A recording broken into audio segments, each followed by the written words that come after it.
Երեխան, ում խորթմայրը դաժանաբար ծեծել էր, այսօր մահացել է։ Լուրը հայտնել են Արաբկիր բժշկական կենտրոնից։ Փոքրիկը մարտի 16-ին էր տեղափոխվել հիվանդանոց կլինիկական մահ ախտորոշմամբ։ Վերջին օրերին նա գտնվում էր վերակենդանացման բաժանմունքում ծայրահեղ ծանր վիճակում։ Բժշկական կենտրոնից պարզաբանել էին, որ ուներ բազմաթիվ կոտրվածքներ։ 1 տարեկան երեխային 2026 թվականի հունվարի 22-ից մինչև մարտի 10-ը ներառյալ բռնության են ենթարկել, ավելի ուշ պարզաբանել էր քննչական կոմիտեն։ Մարտի 15-ին ըստ գերատեսչության հայտարարության խորթմայրը դաժանաբար փորձել է սպանել տղային, հասցնելով կլինիկական մահվան։ Նրա նկատմամբ խափանման միջոց է ընտրվել 2 ամսով կալանքը։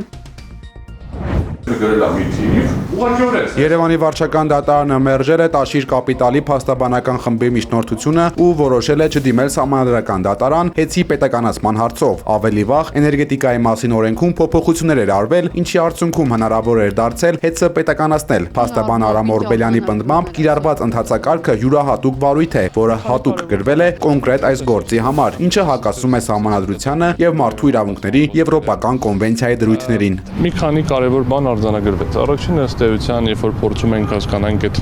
նախնական հաղորդման մեջ, տկենի հաղորդման մեջ ներկայացված հիմքերը պարզվել են, չեն պարզվել, ինչ է հաստատվել, որովհետև դա հիմքերից մեկն էր։ Դից հստակ պատասխան, որ հիմքերն են արձանագրվել, ինչի հիմքեր չկար, ըստ էության, երբ որ ասում են, ինչ որ չկա, ինչից բխում է, որ նշված հիմքերը ըստ էության վերջնական ակտում, այն ակտում, որը հիմա մենք բողոքարկում ենք, չկան, այսինքն գրվել էր sense ինչ-որ բան տեքստ,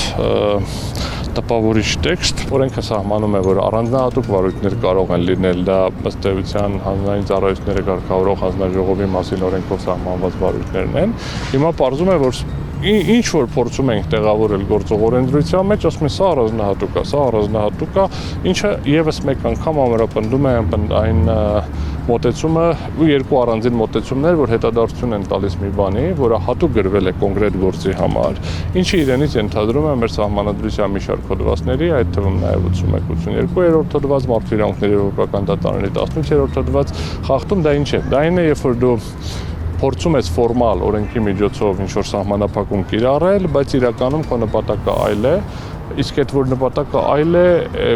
էլ ավելի բաց հստակ մի քանի անգամ արձանագրվել է քաղաքական տարբեր ներկայացուցիչների կողմից։ Ուժեղ Հայաստան կուսակցության խորհրդի անդամ Նարեկ Կարապետյանը հարցազրույց է տվել աշխարհահռչակ մեդիա դեմք Մարիո Նաուֆալին։ Նա նոր մեդիայի առաջատարներից է եւ հսկայական լսարան ունի X սոցիալական հարթակում։ Նաուֆալի հեղինակած The Round Table audio show միլիոնավոր ունկնդրումներ է ապահովում, գերազանցելով հեռուստատեսային խոշոր նախագծերի վարկանիշները։ Նրա հեռարձակումներին հաճախ է միանում եւ գրառումները մեկնաբանում Իլոն Մասկը։ Թեև նա դասական լրագրող չէ, նրա հարթակում հյուրընկալվում են աշխարհի ամենաազդեցիկ դեմքերը, քաղաքական գործիչներ, միլիարդատերեր եւ երկրների ղեկավարներ։ Տեղեկության տարածման արագությամբ եւ երիտասարդ լսարանի վրա ունեցած ազդեցությամբ նա այսօր հավասարվում է խոշոր մեդիա կորպորացիաներին։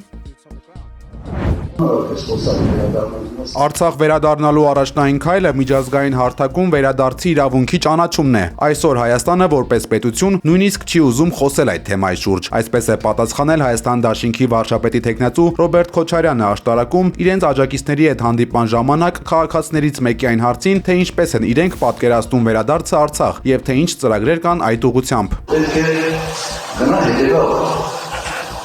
Վերադարձող մարդիկ պետք է անվտանգ լինեն,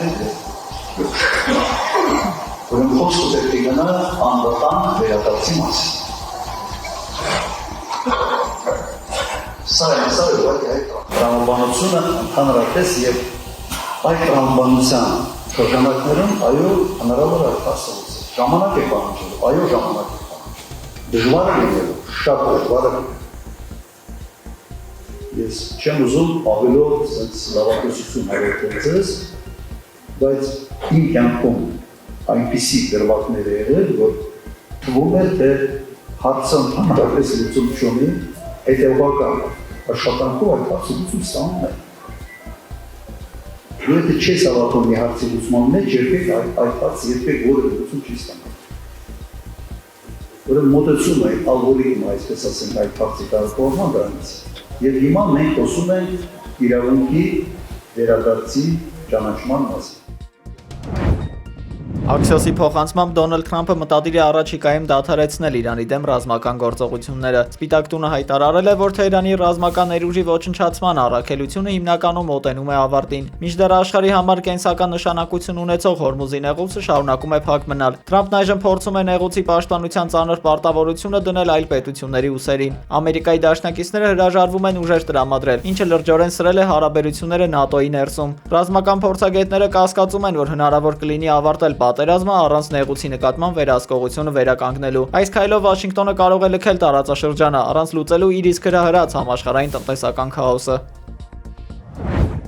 Իրանի նախագահ Մասուդ Փեզեշքյանը հեռախոսով խոսել է Հնդկաստանի վարչապետ Նարենդրա Մոդիի հետ։ Նա նշել է, որ տարածաշրջանում պատերազմի դադարեցման համար անհրաժեշտ է անհապաղ դադարեցնել ԱՄՆ-ի իսրայելական ագրեսիան, ապահովել երաշխիքներ, որ նման գործողությունները չեն կրկնվի։ Հնդկաստանի վարչապետը խստորեն դատապարտել է տարածաշրջանի էներգետիկ ենթակառուցվածքների վրա ցանկացած հարձակում, շեշտելով, որ դրանք լուրջ սպառնալիք են պարենային եւ էներգետիկ անվտանգության համար, կարող են խաթարել գյուղատնտեսական արտահանումն ամբողջ աշխարհում։ Մոդին կոչ է արել պահպանել Հորմուզի նեղուցի անվտանգությունը եւ ապահովել նավարկության ազատությունը Պարսից ծոցում։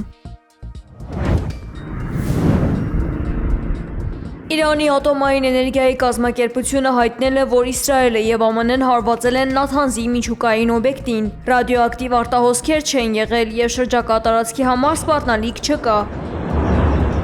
Կազմակերպությունը նշել է, որ հարվածը խախտել է միջազգային միջուկային անվտանգության չափանիշները։ Երեկ Իսրայելի վարչապետ Բենյամին Նեթանյահուն հայտարարել էր, որ Իրանը ուրանի հարստացման կամ բալիստիկ հրթիռներ արտադրելու հնարավորություն չունի։ שיאפשרו לעם האיראני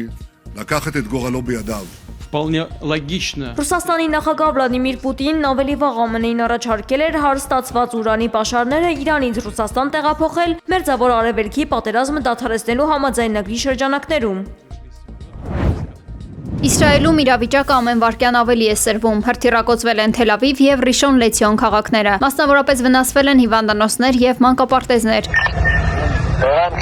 Իսկ հարավային Լիբանանում հայտնել են իսրայելցի զինվորների հետ կապի կորստի մասին։ Իրանի նախագահ Մասուդ Փեզեշքյանը ռմբակոծությունների ֆոնին հայտարարել է, որ իսլամական երկրների հետ տարաձայնությունների մասին իրենց երկրում խոսք չկա։ Մեջբերում մեր միջև եղած տարաձայնություններից օգտվողները մեր թշնամիներն են։ Մեջբերման ավարտը։